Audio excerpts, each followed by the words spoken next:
You spend countless hours obsessing over what your competitors are doing, analyzing their every move while your own empire crumbles from neglect. Every day you waste energy watching others build their kingdoms, yet somehow your own territory remains unconquered and your vision unrealized, while others who focus solely on their own domain achieve breakthrough after breakthrough. I am Napoleon Bonaparte, the man who rose from a minor Corsican artillery officer to Emperor of the French, conquering most of Europe not by watching what others were doing, but by building my own unstoppable empire.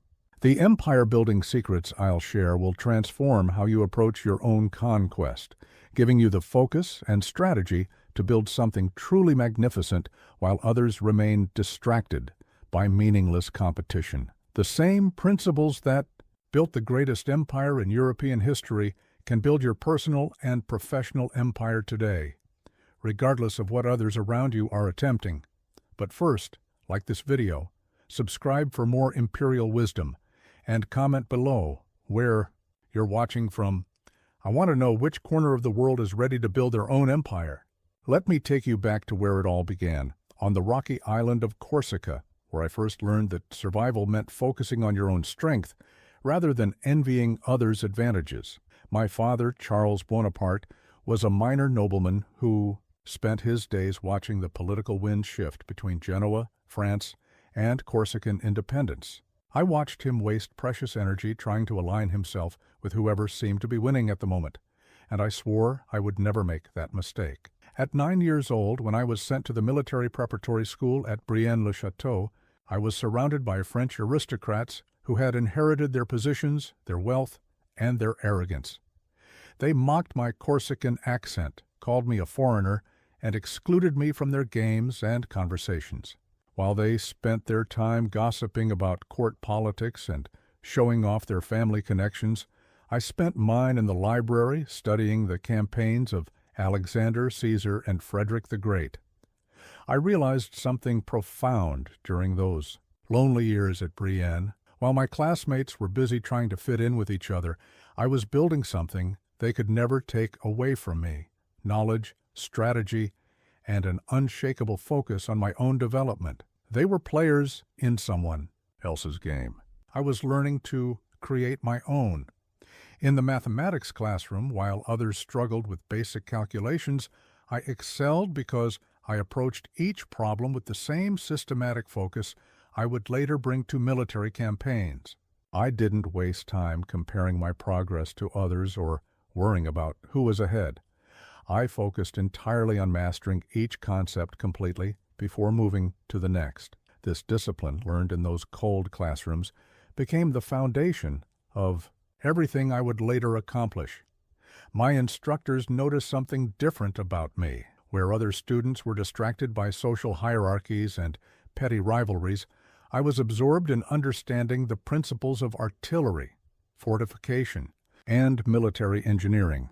I spent hours drawing tactical diagrams, not because I had to, but because I was building my own empire of knowledge while others were building nothing but temporary alliances and fleeting friendships. When I graduated and received my commission as a second lieutenant in the artillery, I understood that my real education was just beginning.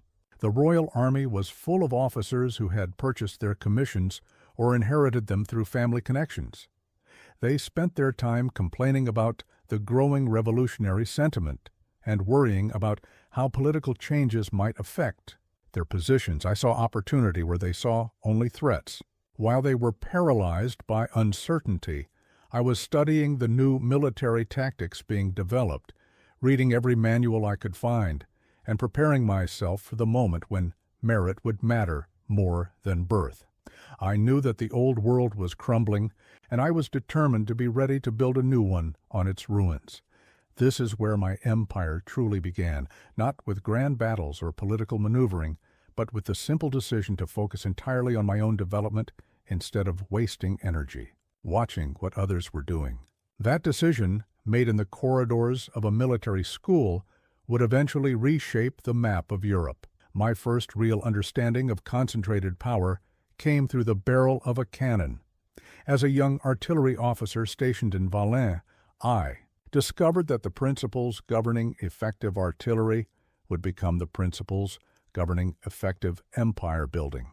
Artillery taught me that scattered shot accomplishes nothing, but concentrated fire can breach any wall. I spent countless hours studying ballistics, trajectory calculations, and the physics of projectile motion. While my fellow officers were drinking in taverns and chasing local women, I was on the practice range, learning how to place every shot exactly where it needed to go. They thought I was obsessed, perhaps even mad. They couldn't understand why I would spend my free time with cannons when I could be enjoying the pleasures of garrison life. But I understood something they didn't. Mastery of your craft creates opportunities that pleasure-seeking never can. Every hour I spent perfecting my artillery skills was an hour invested in my future empire.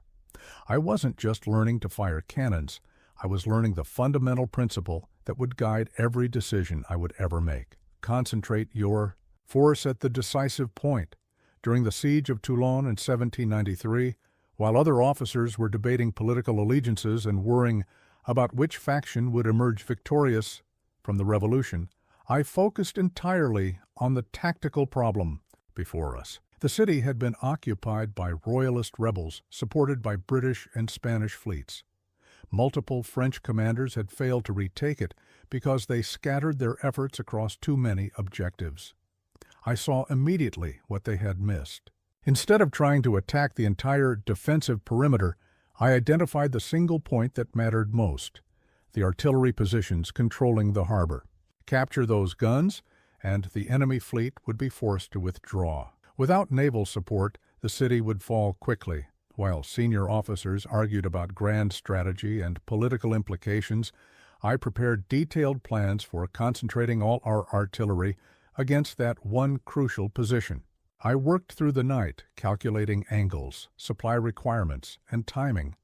I wasn't thinking about glory or recognition. I was thinking about results.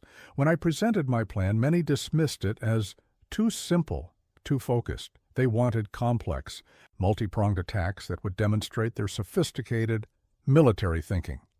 But complexity is often the enemy of effectiveness. I had learned from my artillery training that the most devastating effects come from the simplest applications of concentrated force. The attack succeeded brilliantly. By focusing all our power on that single decisive point, we achieved in days what months of scattered efforts had failed to accomplish. The British fleet withdrew, the city surrendered, and I was promoted to brigadier general at the age of 24. But the real victory wasn't the promotion or the recognition. The real victory was confirming my understanding of focus. I had seen senior officers with decades of experience fail because they tried to do everything at once. I had succeeded because I did one thing completely. This principle would guide every campaign I ever fought. At Rivoli, I concentrated my forces against the Austrian center while they spread theirs across multiple valleys. At Austerlitz, I deliberately weakened my flanks to mass overwhelming force at the point where I chose to break their line. Again and again, I watched enemies defeat themselves by trying to be strong everywhere instead of being decisive somewhere. My artillery background taught me that you don't win by having the most guns. You win by putting your guns where they can do the most damage at the moment that matters most. This became my approach to everything: politics, administration, diplomacy, and war. While others scattered their energy across 1,000 small concerns, I concentrated mine on the few things that would determine the outcome. The young artillery officer studying ballistics tables by candlelight was learning the secret that would build an empire. Find the decisive point, concentrate everything there, and strike with overwhelming force. When the Directory gave me command of the Army of Italy in 1796, I was 26 years old, facing Austrian and Piedmontese forces that outnumbered me significantly. My own generals questioned my appointment, whispering that I was too young, too inexperienced, too focused on theory rather than practical warfare. They expected me to follow conventional wisdom, establish defensive positions, wait for reinforcements, coordinate with other French armies operating in Germany. Instead, I did exactly what they least expected. I ignored everything happening elsewhere and focused entirely on my own theater of operations. While the Directory wrote me letters filled with political instructions and strategic suggestions, I concentrated on one simple objective: defeat the enemy armies in front of me, quickly and decisively. My first order of business was to stop thinking like a French general and start thinking like Napoleon. The Austrian and Piedmontese armies were larger than mine individually, but they were operating separately, trying to coordinate their movements across difficult terrain. I realized that if I moved fast enough and struck hard enough, I could defeat them in detail before they could unite their forces. This required abandoning the traditional approach of slow, methodical campaigns with secure supply lines and careful positioning. While my enemies were sending messages back and forth, debating strategy, and waiting for orders from their respective capitals, I was already moving. Speed became my substitute for numbers. Concentration, my answer to their superior resources. Tio Montanore, I struck the Austrians before they expected any major action.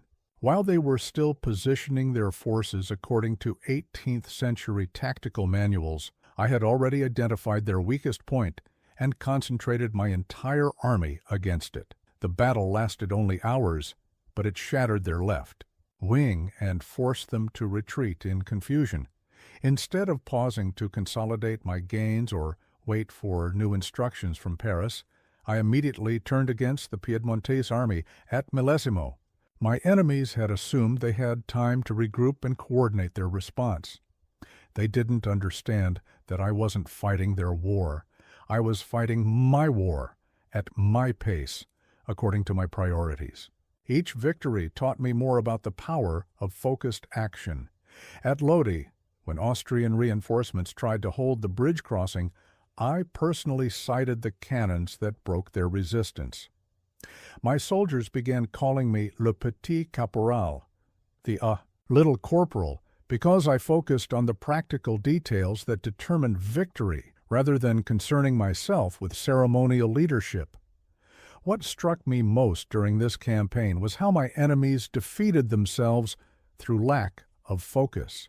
The Austrians were simultaneously worried about their positions in Germany, their communications with Vienna, and their relationship with their Piedmontese allies. The Piedmontese were torn between fighting the French and negotiating a separate peace. Neither army could concentrate completely on the immediate tactical situation because they were distracted by larger strategic and political concerns. I had no such distractions. My empire at that moment consisted of the army of Italy and whatever territory we could hold. I wasn't trying to coordinate with distant armies or satisfy political masters in Paris. I was building my reputation and my power base through results, pure and simple. By the end of the campaign, I had transformed a demoralized, undersupplied army into the most feared force in Europe. But more importantly, I had proven to myself and to France that focused execution trumps grand strategy every time. While the Directory's other generals were writing detailed reports about why they couldn't advance, I was sending them the keys to conquered cities. The Italian campaign taught me that empire building isn't about having the best resources or the most favorable circumstances. It's about focusing all your available power on achievable objectives while your competitors waste theirs on impossible dreams or distant concerns. I built my first real empire in the mountains and plains of northern Italy by refusing to be distracted by anything except the enemy army in front of me. The Egyptian expedition of 1798 taught me that true empire building requires vision that extends far beyond immediate military objectives. While the Directory saw Egypt as merely a way to strike at British trade routes to India, I saw something far more valuable: the opportunity to build an empire of knowledge and culture that would outlast any military conquest. When I assembled my expedition, I didn't just recruit soldiers and artillery officers. I brought along mathematicians, engineers, archaeologists, botanists, and scholars. My staff thought I was mad, wasting precious ship space on academics when we needed every possible advantage against the Mamelukes and the British fleet.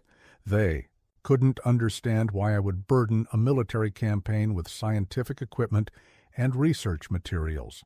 But I understood something they didn't. Military conquest without intellectual foundation creates nothing permanent.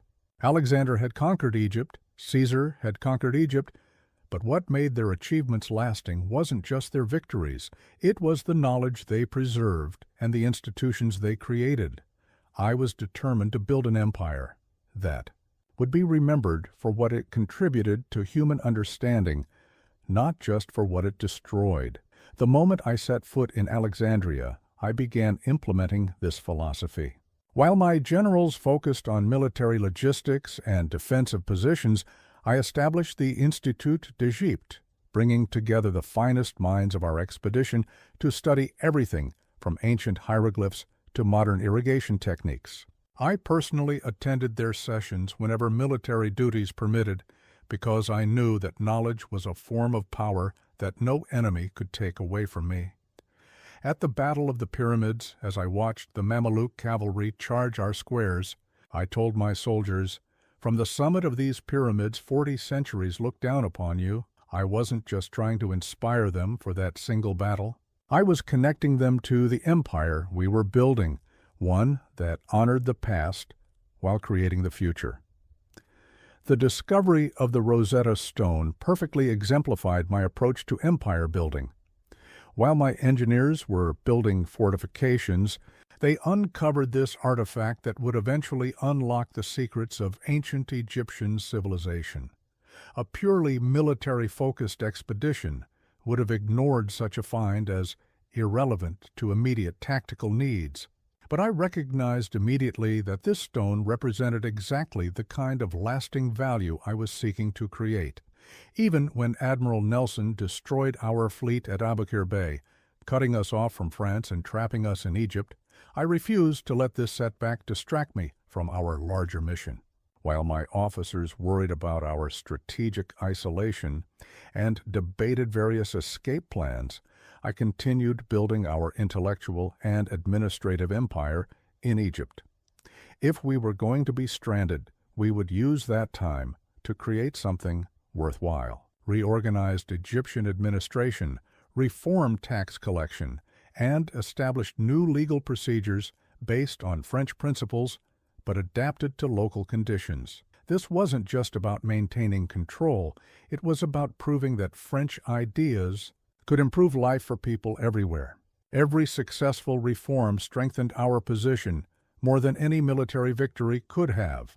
The newspaper I established, Le Courrier de l'Égypte, became our tool for communicating not just with our own forces, but with the educated classes throughout the Ottoman Empire. Through focused communication of our achievements and ideas, we were building influence that extended far beyond the territory we physically controlled. When I finally returned to France, leaving Kleber in command, I brought back more than military experience. I brought back architectural plans, scientific discoveries, cultural insights, and a proven model for how European energy and organization could transform ancient lands. The Egyptian expedition had failed as a military venture, but it had succeeded brilliantly as a laboratory for empire building. Most importantly, Egypt taught me that sustainable empire requires multiple dimensions of power. Military force can conquer territory, but only knowledge, institutions, and ideas can hold it permanently. While my competitors were still thinking in terms of simple conquest and plunder, I was learning to build empires that would influence civilizations long after the last soldier had returned home. This lesson would guide everything I did as emperor, every legal code, every educational reform, every administrative innovation was designed not just to serve immediate political needs, but to create lasting value that would expand French influence across generations. When I returned from Egypt in October 1799, I found France paralyzed by indecision and internal conflict. The Directory was crumbling, the war was going badly on multiple fronts, and the politicians were so busy fighting each other that they had forgotten the revolution's original purpose. While they debated and schemed and formed temporary alliances, the opportunity to reshape France was sitting there, waiting for someone with the focus and courage to seize it. Most of my fellow generals saw only the chaos and wanted no part of. Political intrigue. They preferred their military commands, where orders were clear and results were measurable. But I saw something they missed, a vacuum of leadership that could be filled by someone willing to act decisively, while others hesitated. The conspiracy that became the 18 Brumaire coup began with obsessing and others approaching me about political change. They thought they were recruiting a popular general to lend military credibility to their constitutional reforms. They imagined I would be their sword, helping them create a new government they would then control. They had completely misunderstood who they were dealing with. I listened to their plans, nodded thoughtfully at their constitutional theories, and agreed to participate. But from the very beginning, I was building my own empire, not theirs. While they focused on the elaborate legal justifications for removing the Directory, I focused on the practical mechanics of taking and holding power. The key insight that separated me from all the other conspirators was this. They were thinking about the coup as an event, but I was thinking about it as the beginning of a new empire. They wanted to change the government. I wanted to become the government. They were planning a revolution. I was planning a lifetime. On the morning of November 9th, as we moved to execute our plan, I watched my co-conspirators nervously checking their legal documents and rehearsing their constitutional arguments. They were so concerned with appearing legitimate that they were forgetting to be effective. I had learned from my artillery training that hesitation at the crucial moment can turn victory into disaster. When we entered the Council of 500 at Saint-Cloud, the deputies immediately suspected what was happening and began shouting accusations of dictatorship and treason. My fellow conspirators were stunned by this resistance. They had expected the legislators to meekly accept their carefully prepared legal reasoning. They began wavering, looking for ways to retreat gracefully from the confrontation. This was the moment that defined everything that followed. While others panicked or sought compromise, I remained absolutely focused on the objective. When the deputies pressed around me, shouting and pushing, when someone grabbed my collar and others called for my arrest, I didn't waste energy arguing constitutional theory or trying to win a debate.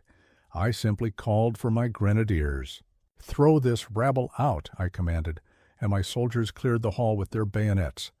In that instant, the Directory ended, and my empire began, not because I had the best legal arguments or the most eloquent speeches, but because I was the only person in that room who understood that power belongs to those willing to take it and hold it. My brother Lucien, who was presiding over the session, later proclaimed that the legislators had declared me in charge of the Republic's safety. The other conspirators gratefully accepted this face-saving fiction. They could tell themselves that everything had proceeded according to constitutional forms, that we had followed proper procedures. But I knew the truth. Empires aren't built through legal procedures or democratic processes. They're built by individuals who can act decisively when everyone else is paralyzed by uncertainty. While France's politicians had spent years debating the perfect form of government, I had simply become the government. Within weeks, I had maneuvered myself from being one of 3 consuls to being first consul with almost unlimited authority. The other conspirators found themselves holding ceremonial positions in a government I now controlled completely. They had thought they were using me. Instead, I had used them to eliminate the only obstacle between me and absolute power. The coup of 18 Brumaire succeeded because I focused entirely on results while everyone else was distracted by process, legality, and public opinion. I had learned that in moments of crisis, people don't want elaborate explanations. They want clear leadership and decisive action. The moment I became first consul, I faced a choice that would define my entire empire. I could focus on maintaining power through force and personality, or I could build institutions that would make my empire permanent. While most revolutionary leaders were content to hold power day by day, I began constructing the legal, educational, and administrative framework that would outlast any individual ruler. My advisors couldn't understand why I was spending precious time on legal codes and educational reforms when we had immediate military and political challenges. The Royalists were plotting my assassination, the Austrians were preparing new campaigns, and various Republican factions were trying to undermine my authority. They thought I should focus entirely on these immediate threats. But I had learned something crucial from studying the Roman Empire. Military conquest creates territory, but only institutions create lasting civilization. Caesar had conquered Gaul, but it was Roman law, Roman roads, and Roman administration that made those conquests permanent. I was determined to build a French empire that would transform Europe through the power of superior institutions, not just superior armies. The creation of the Civil Code, what would later be called the Napoleonic Code, became my first great institutional achievement. While lawyers and legal scholars debated theoretical principles, I focused on practical results. I personally attended dozens of sessions of the Council of State, working through every article, ensuring that our new legal system would be clear, consistent, and applicable across all the territories under French influence. I wasn't just creating laws for France. I was creating a legal framework that could be exported to every country we liberated. While my enemies were still operating under feudal legal systems that varied from province to province, we were building a unified, rational approach to justice that would give us an enormous administrative advantage. The establishment of the Concordat with Pope Pius VII demonstrated this same institutional thinking. While my Republican advisors wanted to continue the Revolution's anti-clerical policies, and the Royalists wanted to restore the Church's ancient privileges, I focused on what would actually strengthen French unity and expand our influence. By making peace with the Catholic Church while maintaining state control over religious affairs, I solved a problem that had been tearing France apart for a decade. More importantly, I created a model that could be applied throughout Catholic Europe, making French rule more acceptable to conquered populations and reducing the administrative burden of occupation. My creation of the Legion of Honor scandalized both Republicans and Royalists, but it perfectly exemplified my institutional approach to empire building. Republicans saw it as a betrayal of egalitarian principles. Royalists saw it as a mockery of traditional nobility. I saw it as a tool for building loyalty and motivating excellence that could work regardless of political ideology. Instead of relying on inherited aristocracy or revolutionary enthusiasm, I was creating a system that rewarded merit and service to the state. Every decoration I awarded created a personal bond between the recipient and my empire. Every ceremony reinforced the idea that France under Napoleon offered opportunities that couldn't be found anywhere else. The educational reforms I implemented through the University of France served the same strategic purpose.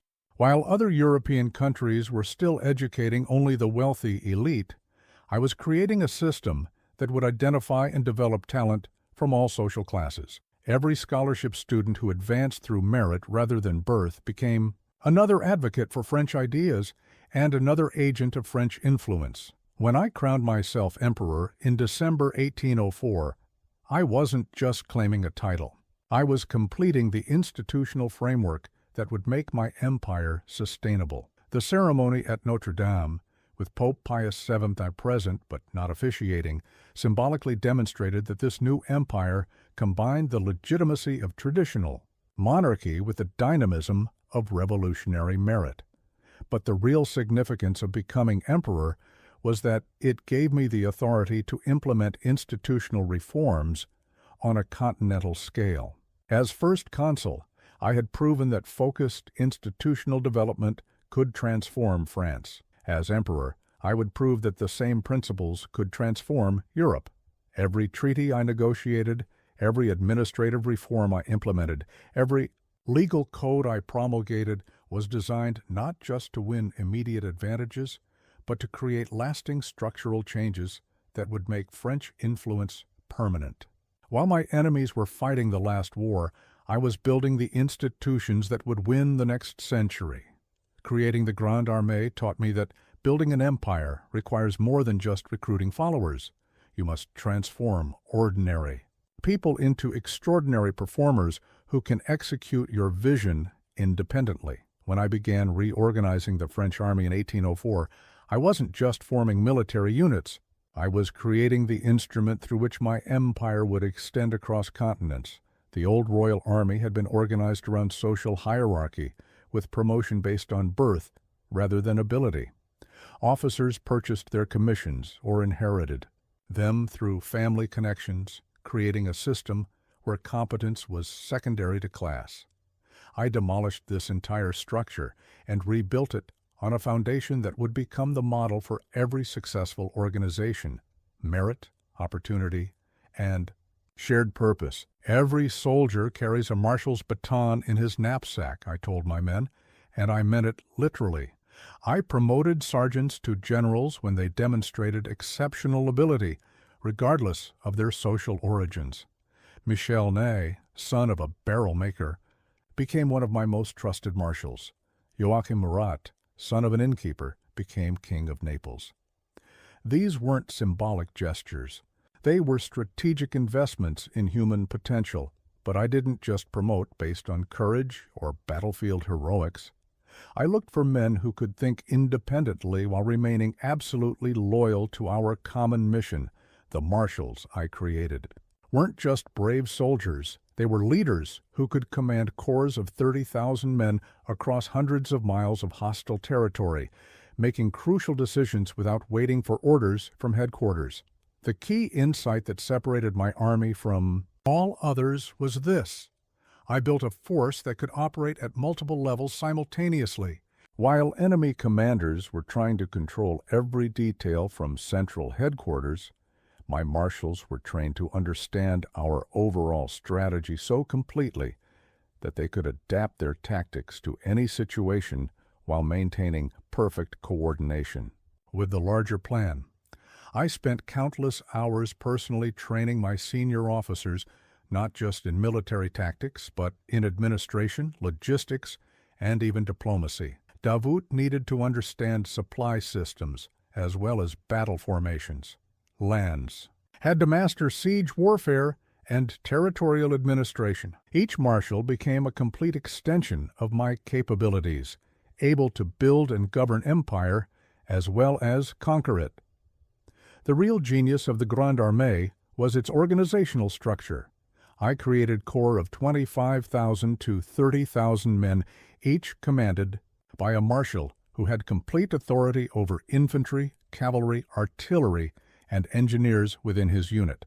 This meant that each corps could operate independently for weeks if necessary, fighting battles, crossing rivers, besieging fortresses, and governing conquered territory without requiring constant communication with me. My enemies were still thinking in terms of single, massive armies that moved slowly and required elaborate supply trains.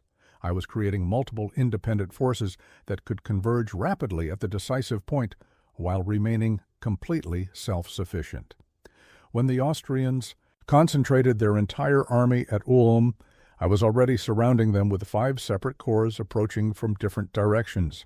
But the Grande Armée's greatest strength wasn't organizational, it was motivational. I created a culture where every soldier understood that his individual success contributed directly to our collective empire. Through the Legion of Honor, promotion opportunities, and sharing in the spoils of victory, I aligned personal ambition with imperial mission. I made sure my soldiers knew they weren't just fighting for France. They were fighting for a new kind of civilization that would give every man the opportunity to rise as far as his abilities could take him. Every battle we won opened new territories where French energy and French ideas could create opportunities that didn't exist under the old monarchies. The loyalty I inspired wasn't based on fear or blind obedience. It was based on results. My soldiers followed me because I consistently delivered on my promises. When I told them we would march to Vienna, we marched to Vienna. When I promised them glory and advancement, I provided both. When I said their efforts would reshape Europe, they watched it happen with their own eyes. During the Austerlitz campaign, I personally walked through every bivouac the night before battle, talking with ordinary soldiers, learning their names, asking about their families. This wasn't theater, it was leadership. I needed to know that every man understood his role in our larger strategy and felt personally connected to our success. The Grande Armée succeeded because I'd learned to multiply my own capabilities through others, rather than trying to control everything personally. While my enemies exhausted themselves micromanaging their forces, I was building an organization that could think, adapt, and conquer independently while remaining absolutely unified in purpose. Austerlitz was the moment when everything I had learned about focused empire building came together in perfect execution. On December 2, 1805, I didn't just defeat the combined armies of Austria and Russia. I demonstrated how concentrated preparation, strategic patience, and precise timing could overcome seemingly impossible odds. The campaign began with what appeared to be a disaster. The Austrian General Mack had surrendered his entire army at Ulm without a major battle, but this victory had drawn me deep into Central Europe just as a massive Russian army under Kutuzov was approaching to link up with Emperor Francis and Tsar Alexander. My enemies believed they had me trapped between superior forces with winter approaching and my supply lines dangerously extended, while the Allied sovereigns were celebrating their apparent advantage and planning the details of how they would divide my empire after my inevitable defeat. I was studying maps and calculating precisely how to turn their confidence into my opportunity. They saw me as cornered and desperate. I saw them as overconfident and predictable. The key insight that made Austerlitz possible was this: my enemies were so focused on their numerical superiority that they had forgotten the fundamental principle of strategy. Position matters more than numbers. They had roughly 85,000 men to my 65,000, but they were thinking like accountants rather than strategists. I chose the battlefield at Austerlitz personally, walking every hill and valley weeks before the battle. While the Allied commanders were arguing about precedence and command structure, I was studying how the morning mist would affect visibility, how the frozen ponds would channel their movements, and where the winter sun would blind their artillery. Observers at the crucial moment. My preparation was methodical and complete. I had detailed intelligence on every Allied regiment, knew the personalities and tactical preferences of their commanders, and understood exactly how their national rivalries would affect their coordination under pressure. While they were planning their victory celebration, I was planning their destruction. The night before battle, I walked among my soldiers' campfires, letting them see me calm and confident. I told them that tomorrow would be the anniversary of my coronation as emperor, and that we would celebrate it with a victory that would secure the empire they had helped me build. I wasn't just inspiring them for battle, I was connecting this single day to our larger mission of reshaping Europe. When the battle began at dawn, everything unfolded exactly as I had calculated.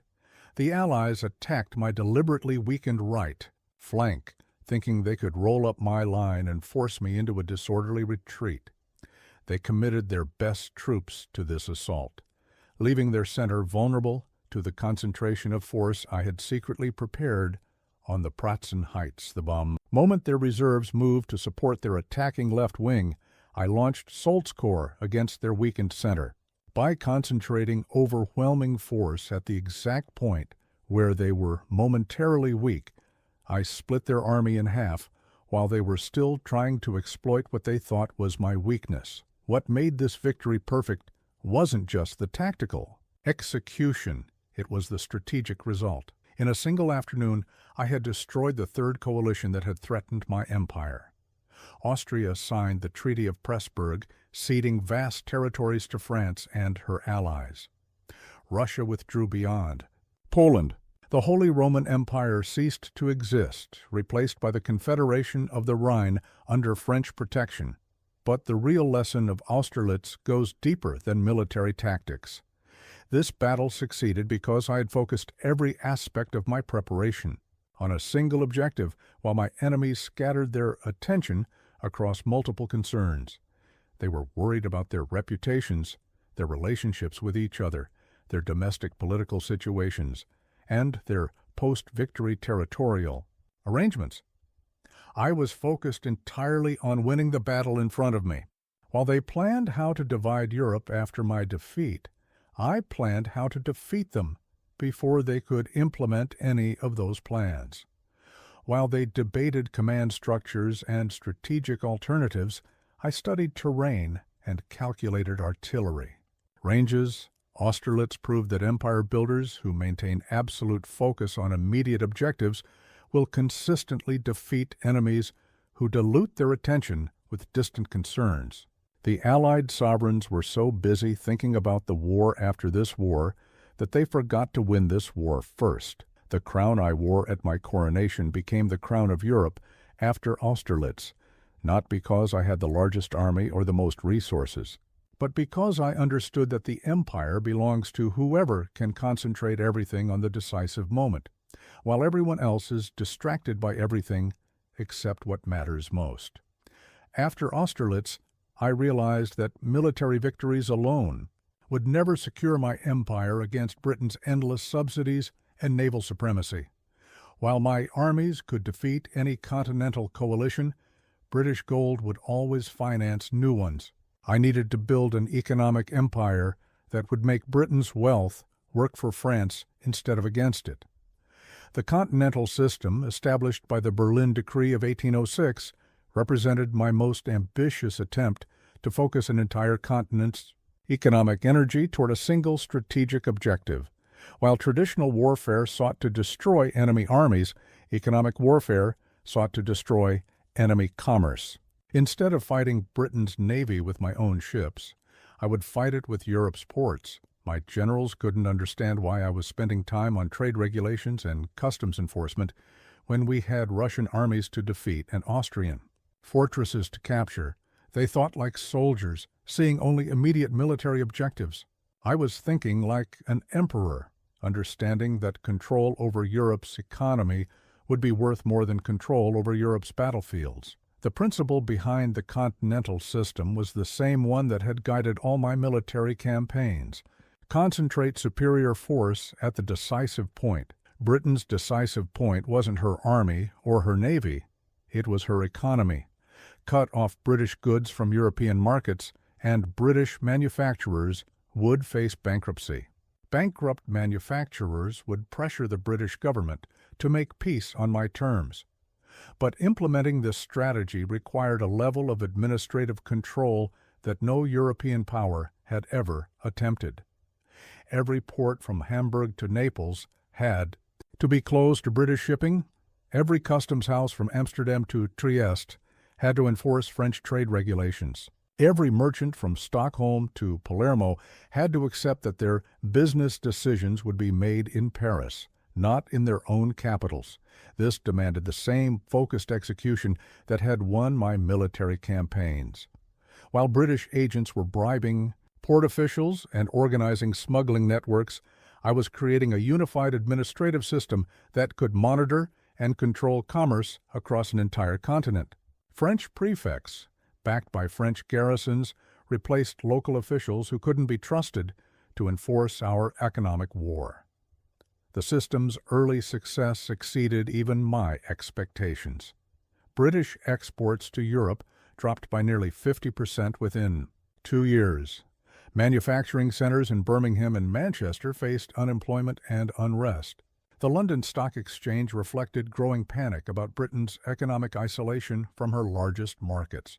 I began expanding French industry to fill the vacuum left by excluded British goods. New factories in Normandy and Alsace produced textiles that had previously come from Manchester. Ironworks in the Ruhr Valley supplied tools and machinery that had been imported from Birmingham. For the first time in decades, continental European industry was developing without British competition. But the system's greatest strength, its continental scope, also became its greatest weakness. Success required perfect coordination across dozens of different governments, cultures, and economic interests. While I could control French ports, absolutely, I had to rely on allies and satellite states to enforce policies that often damaged their own immediate interests. The Portuguese refused to close their ports to British shipping, forcing me to invade the peninsula. The Russians grew, increasingly unhappy with trade restrictions that devastated their grain exports to Britain.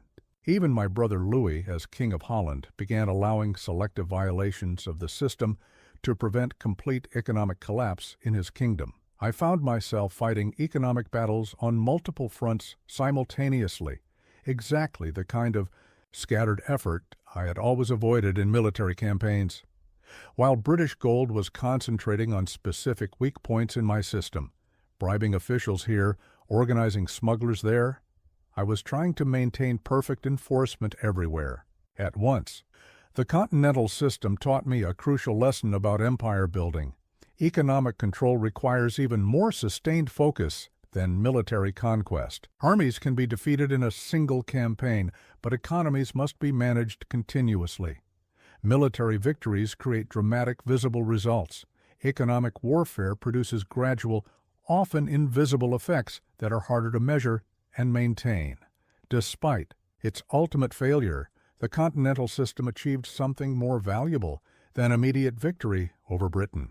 It demonstrated that European integration under French leadership could create economic benefits that transcended traditional national boundaries. The administrative systems I created, the trade networks I established, and the industrial development I fostered laid the groundwork for modern European economic cooperation. The system failed because I tried to do too much at once, attempting to control every aspect of continental commerce instead of focusing on the few critical points that would have been sufficient to achieve my objectives.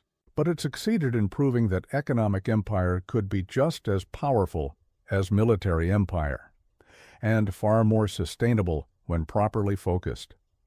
My divorce from Josephine and marriage to Marie-Louise of Austria in 1810 represented one of the most difficult decisions of my empire-building career, choosing strategic necessity over personal inclination. While my heart remained with Josephine, my empire required an heir and an alliance that would secure French dominance for generations. Josephine had been my companion through every stage of my rise to power. She had shared the uncertainties of my early military campaigns, the dangers of the Directory period, and the triumphs of my imperial conquests. Our relationship had been built on genuine affection, strengthened by shared experiences that no political marriage could replicate. But I had learned from studying the great dynasties of history that personal happiness must sometimes be sacrificed for institutional permanence. The Habsburgs had dominated Europe for centuries, not because of superior military skill, but because of strategic marriages that created networks of alliance and inheritance spanning the continent. If the Bonaparte dynasty was to achieve similar longevity, I needed to master the same tools. The absence of an heir had become a strategic weakness that my enemies were already exploiting. British propaganda emphasized that my empire was merely personal, destined to collapse with my death. Royalist conspirators plotted constantly, believing that assassination would restore the Bourbon monarchy. Even my most loyal marshals worried, privately, about succession and the stability of everything we had built together. Marie-Louise represented more than just the possibility of an heir. She represented the legitimacy that came from alliance with Europe's oldest imperial house. By marrying the daughter of Emperor Francis, I wasn't just gaining a wife. I was forcing Austria to accept that the Bonaparte dynasty was now equal to the Habsburgs in dignity and permanence. The negotiation of this marriage required the same focused planning that I brought to military campaigns. While my ministers handled the diplomatic protocols, I studied every aspect of Austrian court culture, Habsburg family dynamics, and the personality of my intended bride. I needed to understand exactly what I was gaining and what I might be sacrificing through this alliance. The personal cost was enormous. Divorcing Josephine meant abandoning the woman who had believed in me when I was merely a promising artillery officer.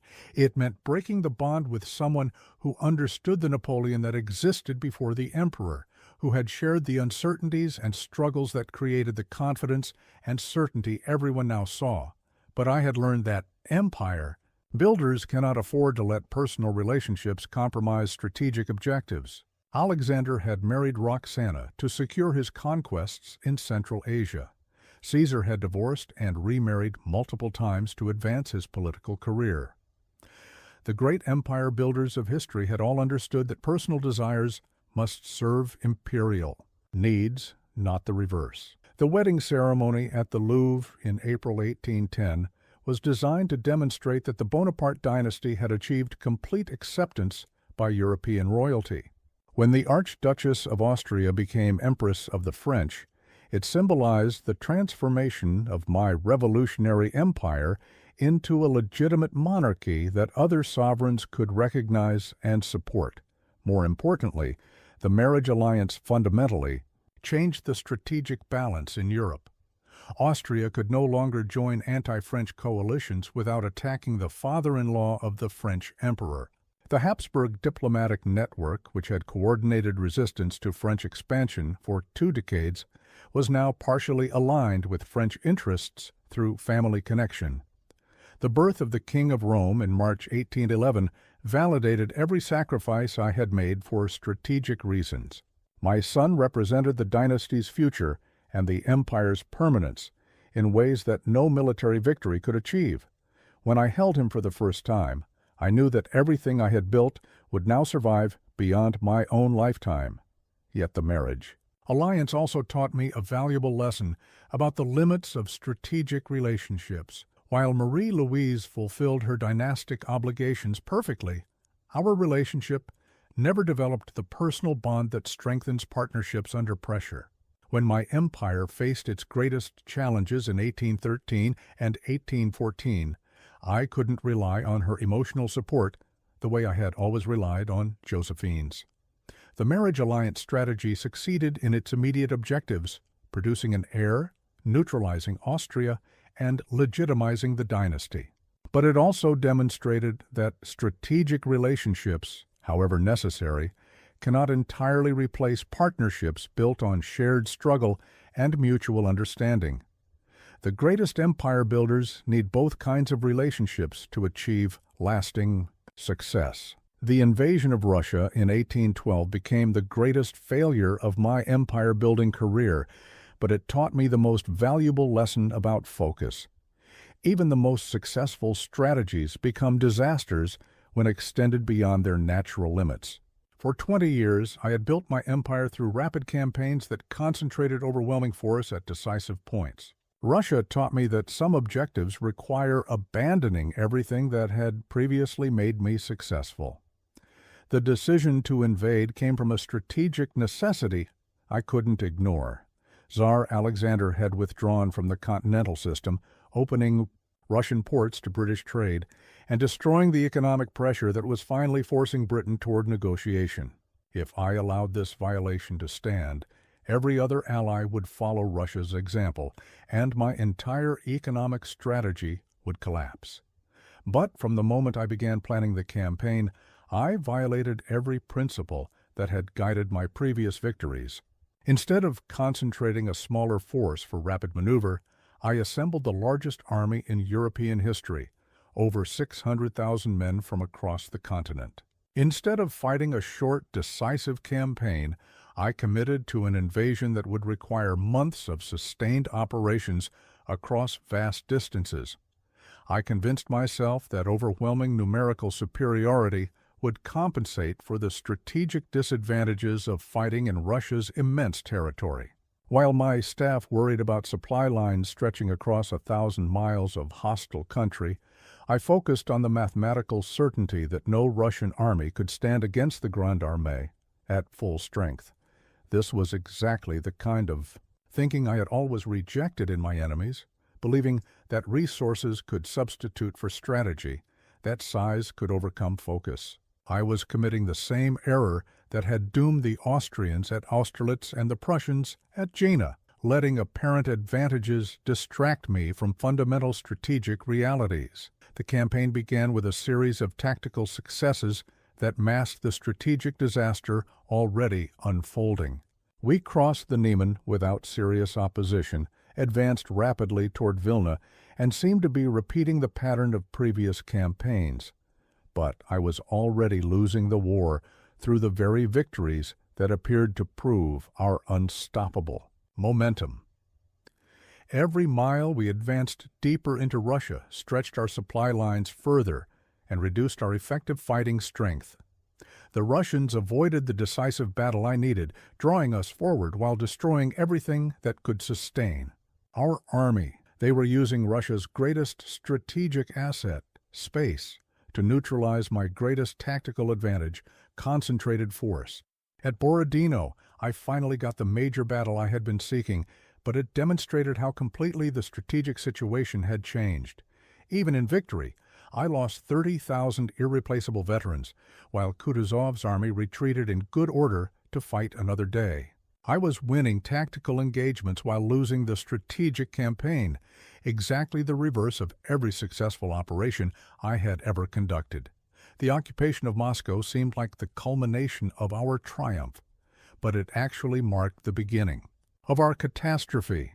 Instead of forcing Alexander to negotiate, capturing the ancient capital only strengthened Russian resolve to continue fighting.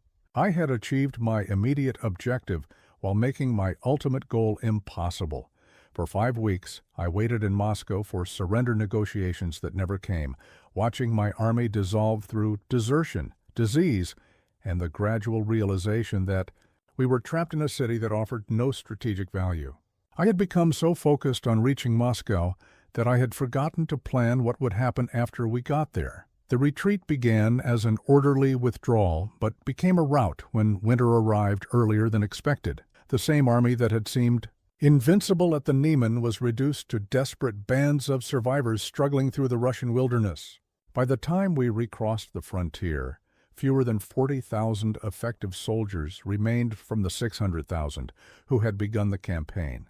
But the military disaster was only part of the strategic catastrophe.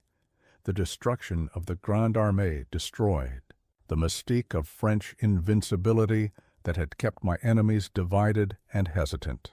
Within months, Prussia and Austria had joined Russia in a new coalition, sensing that the Napoleon who had seemed unstoppable was finally vulnerable.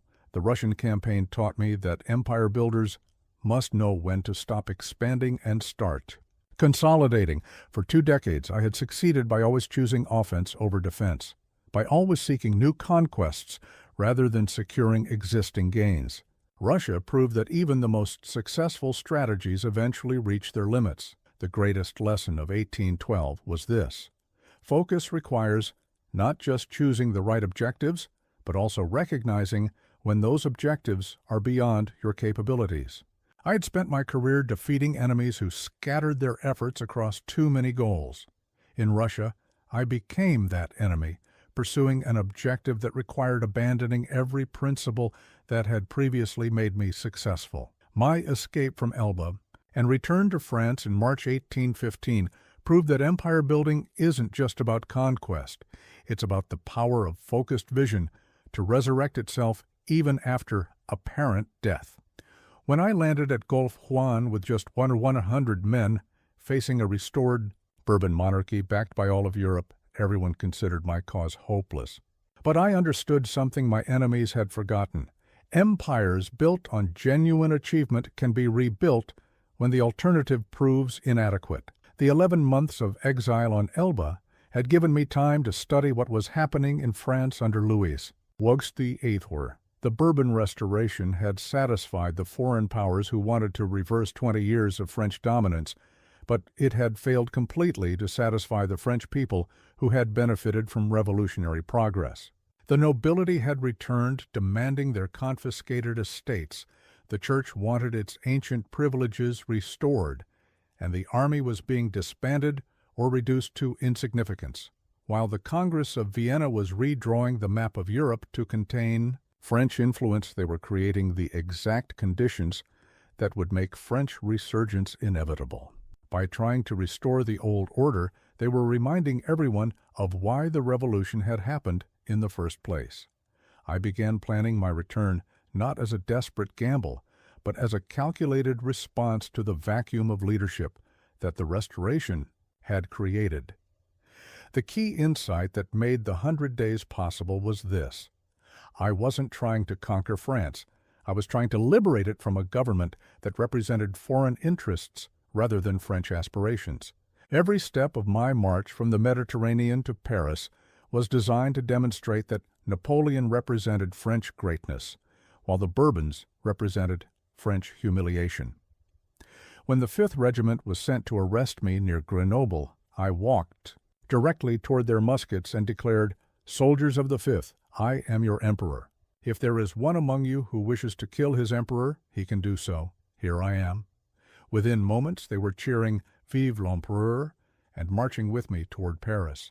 This wasn't charisma or theatrical gesture.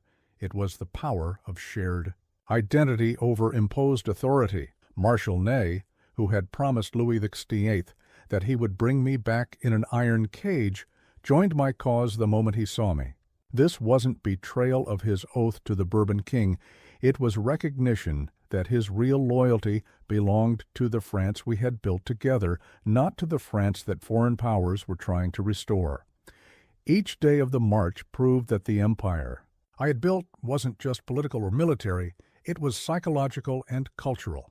French soldiers didn't follow me because I threatened them or bribed them, but because I represented the France where merit mattered more than birth, where energy and talent could achieve anything, where being French meant being part of the greatest nation on earth.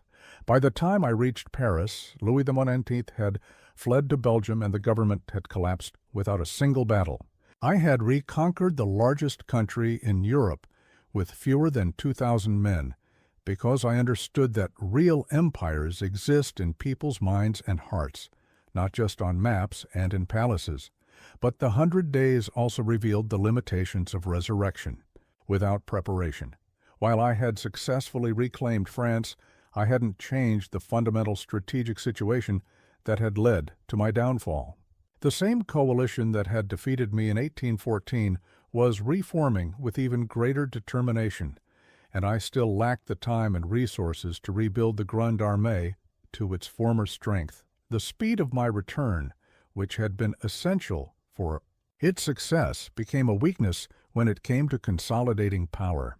I had to choose between taking time to build a new consensus in France or striking immediately at the coalition armies gathering against me. I chose immediate action, knowing that every day of delay would allow my enemies to coordinate more effectively. 100 Days proved that focused determination can overcome seemingly impossible odds, but it also demonstrated that resurrection requires more than reclaiming power. It requires rebuilding the foundation that made power sustainable in the first place. I had shown that the Bonaparte dynasty could return from apparent death, but I hadn't yet shown that it could survive the concentrated opposition of all Europe. My proclamation upon returning to the Tuileries captured the essence of what I had achieved. The eagle with the national colors will fly from steeple to steeple until it reaches the towers of Notre Dame. I had proven that symbols of genuine achievement retain their power long after the achievements themselves seem finished, and that empires built on real foundations can rise again when inferior alternatives fail to meet people's needs. Waterloo, on June 18, 1815, became the final examination of everything I had learned about focus and empire building. In a single day, I faced the ultimate test of whether concentrated force and strategic thinking could overcome the kind of coalition warfare that had plagued me since 1813. The battle's outcome taught me the harshest lesson about focus. Even perfect tactical execution fails when strategic circumstances make victory impossible. The campaign leading to Waterloo had actually demonstrated my strategic principles working perfectly. When Wellington's Anglo-Dutch army and Blücher's Prussians positioned themselves in Belgium, I saw exactly the opportunity I had exploited throughout my career. Two separate enemy forces close enough to support each other, but far enough apart to be defeated individually. My plan was classically Napoleonic: strike rapidly with concentrated force, defeat one army before the other could intervene, then turn to destroy the second army with overwhelming superiority. I had used this strategy successfully at Rivoli, Jena-Auerstedt, and dozens of other campaigns. The mathematical logic was flawless. 124,000 French soldiers could defeat 68,000 Prussians and 95,000 Anglo-Dutch separately, but not together. Beauvais-Tiede's execution began brilliantly. At Ligny on June 16th, I concentrated 68,000 men against Blücher's isolated army and inflicted a crushing defeat that sent the Prussians retreating in apparent disorder. Simultaneously, Ney engaged Wellington at Quatre Bras, preventing the Anglo-Dutch army from supporting their Prussian allies. I had achieved exactly the separation of enemy forces that had been the foundation of all my greatest victories. But Waterloo revealed how strategic circumstances can doom even perfect tactical planning. While I was achieving these tactical successes, the larger situation had fundamentally changed from the campaigns that had built my empire. I was no longer fighting enemies who were divided by conflicting interests and uncertain leadership. I was fighting a coalition united by the single objective of destroying me permanently. The morning of Waterloo, I delayed my attack to allow the muddy ground to dry, giving my artillery better conditions for the devastating bombardment that should have shattered Wellington's line. This was sound tactical thinking based on 20 years of successful experience, but it gave Blücher precious hours to reorganize his supposedly broken army and begin marching toward the battlefield. When I finally launched my assault, everything that should have worked according to proven principles encountered unexpected resistance. My cavalry charges, which had broken enemy squares countless times, met British infantry that held their formations under pressure that would have destroyed any continental army. My artillery, which had dominated every European battlefield, faced an enemy commander who understood how to use reverse slopes and strategic withdrawals to minimize its effectiveness. Most critically, the battle demonstrated how divided attention can destroy even superior forces. While I was personally directing the assault against Wellington's center, trying to achieve the breakthrough that would end the campaign, I was simultaneously monitoring reports about Prussian movements on my right flank. For the first time in my career, I was fighting two completely separate battles at the same moment. The arrival of Blücher's vanguard at Plancenoit forced me to detach the young guard to protect my communications, weakening my main assault just when it was approaching success. Every regiment I sent to deal with the Prussian threat was a regiment unavailable for the decisive blow against Wellington. I was experiencing personally the fundamental weakness I had always exploited in my enemies, the inability to concentrate everything at the single point that mattered most. When I finally committed the Imperial Guard in the last desperate assault, they advanced with the same disciplined courage that had never failed me before.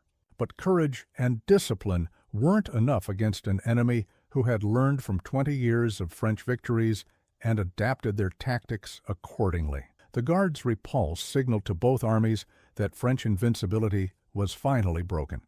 The retreat from Waterloo became a rout, not because my soldiers lacked fighting spirit, but because they understood that this defeat was different from all the others. In previous campaigns, tactical setbacks had been temporary interruptions in ultimately successful strategies. At Waterloo, tactical defeat meant the end of everything we had built together. But even in defeat, Waterloo validated the principles that had built my empire. I lost not because my strategy was wrong, but because the strategic situation had evolved beyond the point where any individual commander could control the outcome. 20 years of French dominance had taught Europe how to combine against concentrated French power, creating coalitions that were themselves focused and coordinated in ways my early enemies had never managed. The final lesson of Waterloo was this: empire builders must recognize when changing circumstances require abandoning even their most successful strategies. My tactical principles remained sound, but the strategic environment had evolved to neutralize them. The focused energy that had built my empire had taught my enemies how to focus their own energy against me. The 6 years I spent in exile on St. Helena taught me the most profound lesson about empire building. When physical empires crumble, empires of ideas can become immortal. Stripped of armies, territories, and political power, I discovered that my most lasting conquest would be the human imagination. The dictation of my memoirs became my final campaign, not to reconquer Europe, but to shape how history would remember and learn from my achievements. From the moment the British ship Northumberland carried me away from European shores, I understood that my active empire-building career was finished. At 46, I was condemned to spend whatever years remained to me on a tiny island in the South Atlantic, guarded by British soldiers and governed by British officials, determined to prevent any possibility of another return. But physical imprisonment couldn't imprison the principles and experiences that had guided my rise from Corsican artillery officer to Emperor of Europe. While my captors focused on containing my body, I began building something they couldn't touch, a comprehensive legacy that would teach future generations how to build empires of their own. The process of dictating my memoirs to Count Las Cases and my other companions became a new kind of strategic planning. Instead of preparing military campaigns, I was preparing intellectual campaigns designed to influence minds I would never meet in countries I would never visit. Every anecdote I shared, every principle I explained, every insight I offered was carefully chosen to demonstrate the timeless value of focused thinking and strategic action. I spent countless hours analyzing my victories and defeats, not to justify my decisions or excuse my failures, but to extract universal principles that could guide anyone seeking to build something significant. The artillery officer who had learned to concentrate fire at the decisive point became the exile who concentrated wisdom at the crucial insights that separate success from mediocrity. My conversations with the British officers and officials who visited St. Helena revealed how completely my empire of ideas was already spreading. Young men who had fought against me in the peninsula or at Waterloo came seeking to understand the strategic thinking that had dominated Europe for 2 decades. They didn't want to restore the Napoleonic Empire, but they wanted to learn the Napoleonic method. Each visitor carried my ideas back to his own country, his own career, his own challenges. A British colonel would apply lessons learned on St. Helena to colonial administration in India. A Prussian staff officer would incorporate my strategic principles into the military reforms that would reshape the German army. My empire was expanding again, but through intellectual influence rather than military conquest. The books I dictated during those years became more than historical memoirs. They became instruction manuals for anyone seeking to achieve extraordinary results through focused effort. When I described the Italian campaigns, I wasn't just recounting old victories. I was teaching the principles of rapid concentration and decisive action. When I analyzed Austerlitz, I was demonstrating how superior preparation and strategic patience could overcome apparently hopeless odds. But the most important empire I built on St. Helena was the legend of Napoleon himself. By carefully controlling how my story was told, I transformed the fallen emperor into an eternal symbol of human potential. The man who had risen from obscurity to reshape the world became proof that extraordinary achievement was possible for anyone willing to focus.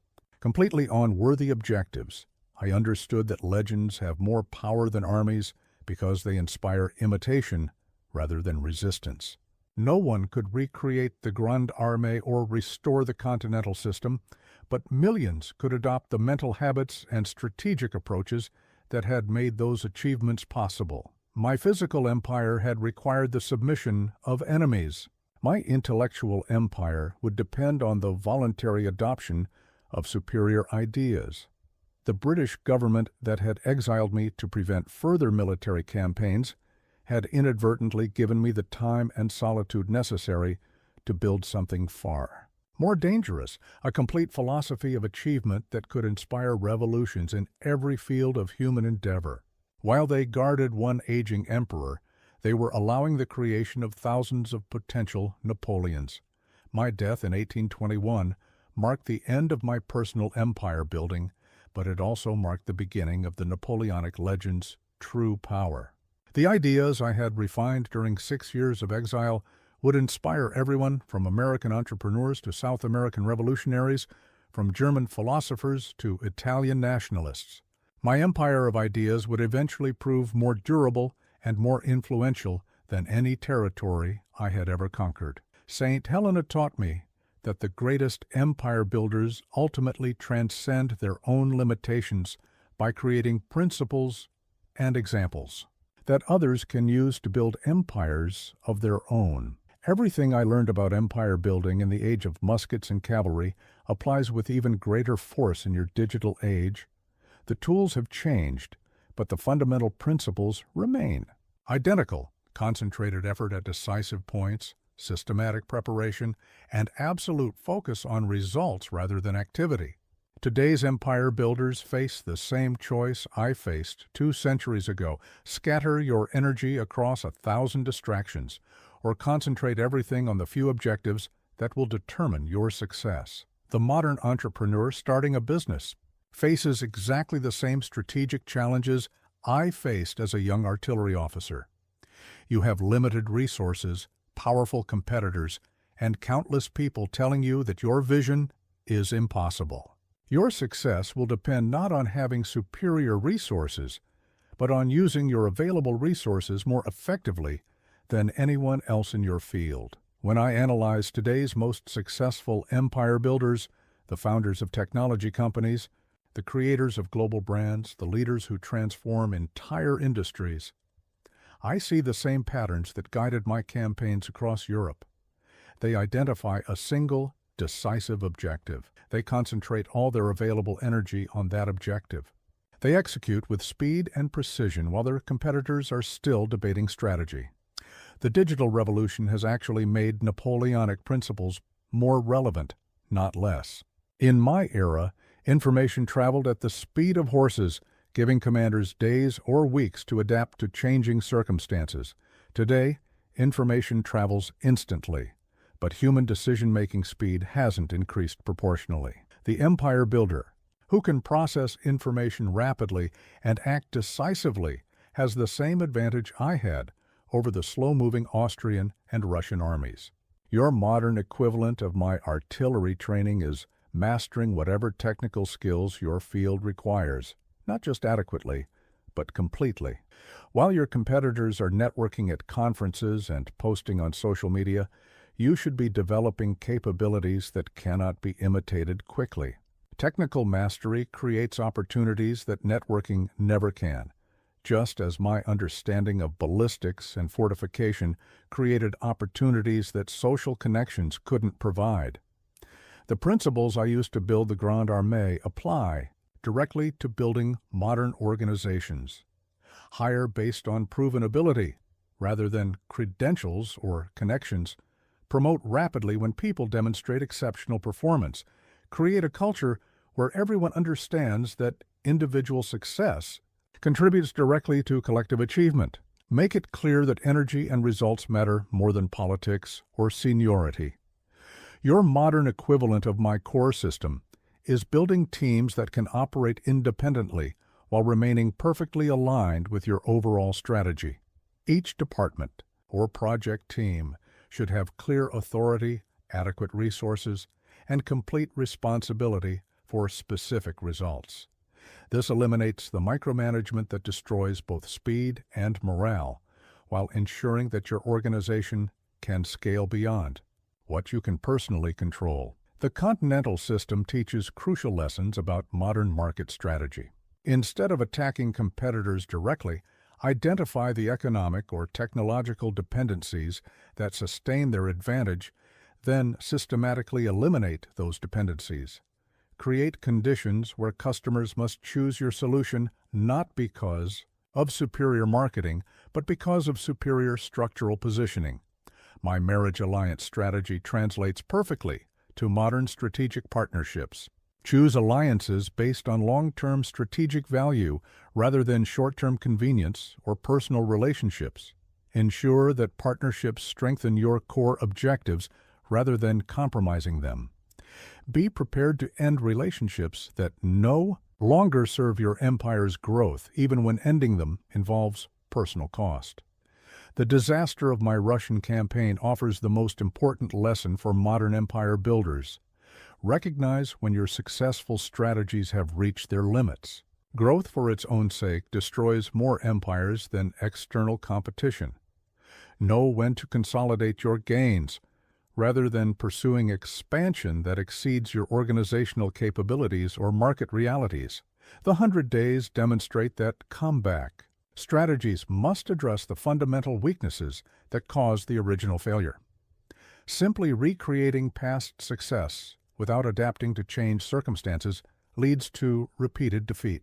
When rebuilding after setbacks, focus on creating new capabilities rather than just recovering old positions. Modern technology gives you tools for systematic preparation that I could never have imagined. Use data analytics the way I use detailed maps to understand every aspect of your competitive environment before making major moves. Use communication technology the way I use the semaphore telegraph to coordinate complex operations across multiple locations simultaneously.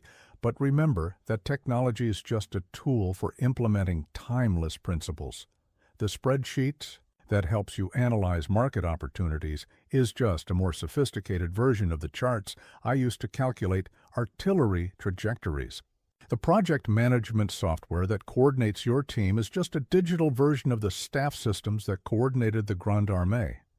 The ultimate lesson for modern empire builders is this: focus remains the fundamental discipline that separates extraordinary achievement from ordinary effort. In a world with infinite distractions and unlimited information, the ability to concentrate completely on decisive objectives becomes more valuable than ever. Master this discipline, and you can build empires that would make even the emperor of the French proud. Building your empire requires assembling your own Grande Armée, a team of capable people who can execute your vision independently while remaining absolutely loyal to your shared mission. The same principles I used to transform French conscripts into the most feared military force in Europe will help you build an organization that can conquer any market, overcome any obstacle, and achieve results that seemed impossible when you started. The first principle of building your personal Grande Armée is selecting people based on potential rather than current position. When I promoted Murat from cavalry sergeant to Marshal of France, I wasn't rewarding past achievements. I was investing in future capabilities. Look for individuals who demonstrate exceptional energy, rapid learning ability, and genuine commitment to excellence, regardless of their current credentials or experience level. Your modern marshals won't carry batons, but they'll need the same combination of technical competence and independent judgment that made my corps commanders effective. Each key person in your organization should be capable of managing complex operations without constant supervision, making crucial decisions under pressure, and adapting to unexpected circumstances while maintaining perfect alignment with your overall strategy. The promotion system I created for the Grande Armée directly applies to modern team building. Advance people rapidly when they consistently exceed expectations, even if traditional corporate hierarchies suggest they're not ready for increased responsibility. Nothing motivates exceptional performance like seeing merit rewarded quickly and dramatically. Nothing destroys organizational energy like watching politics triumph over results. But remember that my marshals succeeded because they understood our mission completely, not just their individual roles. Everyone in your personal Grande Armée must comprehend how their specific responsibilities contribute to your empire's larger objectives. This requires investing significant time in education and communication, explaining not just what you want done, but why it matters and how it connects to everything else you're building. The loyalty I inspired wasn't based on personal charisma or generous compensation. It was based on consistently delivering opportunities for growth and achievement. Your people will follow you into difficult challenges when they know that success will advance their own capabilities and career prospects. Create conditions where everyone's individual ambition serves your collective empire. My core system teaches essential lessons about organizational structure. Give each major function complete authority over its domain while ensuring perfect coordination with other functions. Eliminate the bureaucratic delays and approval processes that slow decision-making and dilute accountability. Each department should operate like an independent business unit that understands exactly how its success contributes to overall victory. The meritocracy I established in the Grande Armée must become the foundation of your organizational culture. Judge people exclusively on results and potential, never on background, connections, or credentials. This creates an environment where the most capable people naturally rise to positions where they can contribute most effectively, while also attracting ambitious individuals who know they'll be evaluated fairly. But building your personal Grande Armée also requires the same strategic thinking I used to manage coalition warfare. Not everyone in your organization needs to be directly employed by you. Strategic partnerships, consulting relationships, and temporary alliances can provide specialized capabilities without the overhead of permanent hiring. Know when to build internal capacity and when to leverage external resources. The training I provided for my officers must be replicated in your leadership development. Your key people need systematic education in strategic thinking, decision-making under uncertainty, and the specific technical skills your industry requires. But they also need practical experience managing real challenges with meaningful consequences. Delegate important projects early in people's careers, providing support while demanding results. Remember that the Grande Armée's greatest strength was its ability to operate cohesively across vast distances and diverse conditions. Your personal empire will face similar challenges as it grows beyond what you can personally supervise. Build communication systems that ensure everyone understands current priorities and strategic changes. Create reporting mechanisms that give you accurate information without micromanaging operations. The veteran core of the Grande Armée provided stability and institutional memory that helped new recruits adapt quickly to our standards and methods. Identify your most experienced and capable people, then use them systematically to mentor newcomers and maintain organizational culture as you scale. Your veterans become multipliers of your own capabilities and guardians of the excellence that built your initial success. Most importantly, your personal Grande Armée must share your commitment to building something larger than individual careers or financial returns. The soldiers who followed me across Europe weren't just earning their pay, they were participating in the creation of a new kind of civilization. Your people must understand that their work contributes to meaningful transformation, whether in your industry, your community, or the broader world. The empire you build will ultimately be measured not just by its achievements, but by the capabilities and character of the people who helped create it. Like the marshals who continued serving France long after my exile, your personal Grande Armée should become leaders who can build empires of their own. My final command to you is this: Stop watching what others are building and start building your own empire today. Everything I have shared with you, every principle, every strategy, every hard-won insight from 20 years of conquest and empire building means nothing unless you apply it with the same focused determination that carried me from the artillery barracks of Auxonne to the throne of Europe. The moment you finish reading these words, you face the same choice I faced as a young officer studying maps by candlelight, while my fellow officers wasted their time in taverns and cafes. You can join the masses who spend their energy observing other people's achievements, analyzing other people's strategies, and making excuses for their own lack of progress. Or you can begin the systematic, disciplined work of building something extraordinary. Your empire begins with a single decision.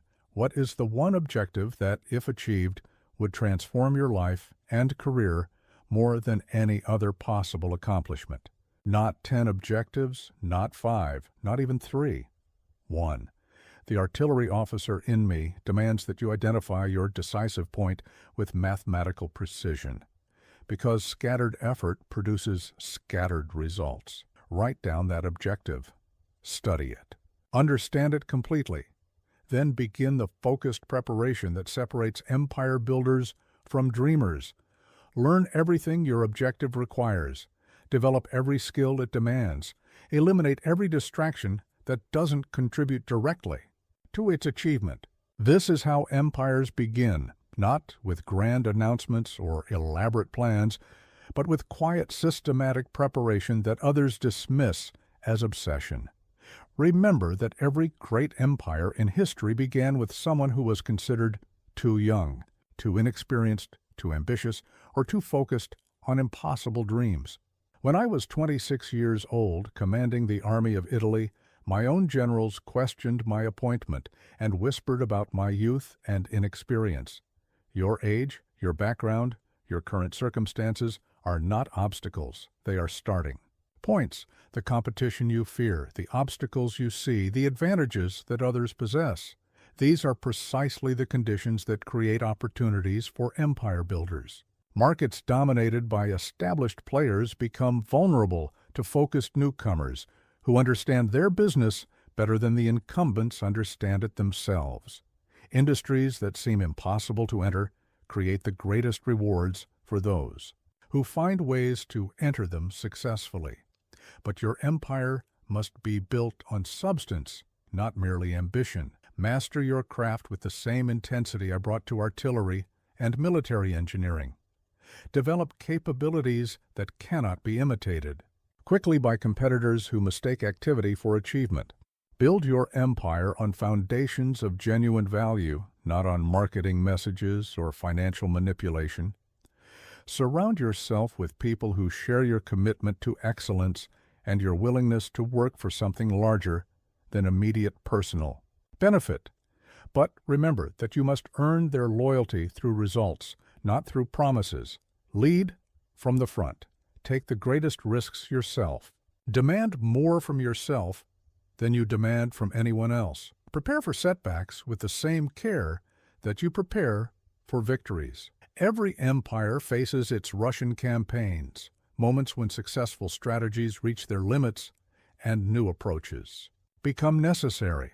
Learn from these failures quickly, but don't let them destroy your confidence in the fundamental principles that will eventually carry you to success. Build institutions and systems that can operate without your constant supervision.